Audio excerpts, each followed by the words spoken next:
জেনে নিন কলকাতায় নাইট রাইডার্স এবার কোন ক্রিকেটারকে কত টাকা দিয়ে দলে নিয়েছে। যেমন রিঙ্কু সিংকে নিতে খরচ করেছে ১৩ কোটি টাকা ও সুনীল নারিনকে নিয়েছে ১২ কোটি টাকায় এবং অ্যান্ড্রু রাসেলকে নিতে কলকাতা খরচ করেছে ১২ কোটি টাকা এবং বরুণ চক্রবর্তীকেও নিতে কলকাতা নাইট রাইডার্স খরচ করেছে ১২ কোটি টাকা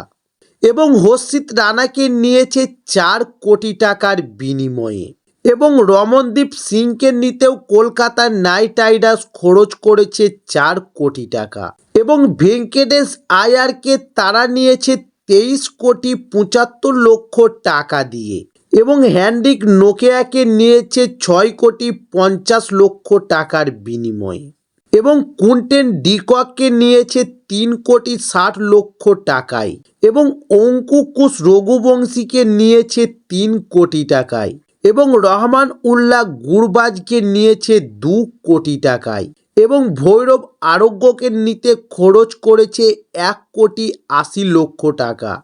এবং স্পেন্সার জনসনকে নিতে খরচ করেছে ২ কোটি ৮০ লক্ষ টাকা এবং মঈম আলীকে নিতে খরচ করেছে ২ কোটি টাকা ও অজিঙ্ক্য রেহানের জন্য খরচ করেছে ১ কোটি ৫০ লক্ষ টাকা এবং উমরান মালিকের জন্য খরচ করেছে ৭৫ লক্ষ টাকা এবং মনীষ পাণ্ডের জন্য খরচ হয়েছে ৭৫ লক্ষ এবং অনুকূল রয়ের জন্য খরচ করেছে ৮০ লক্ষ টাকা।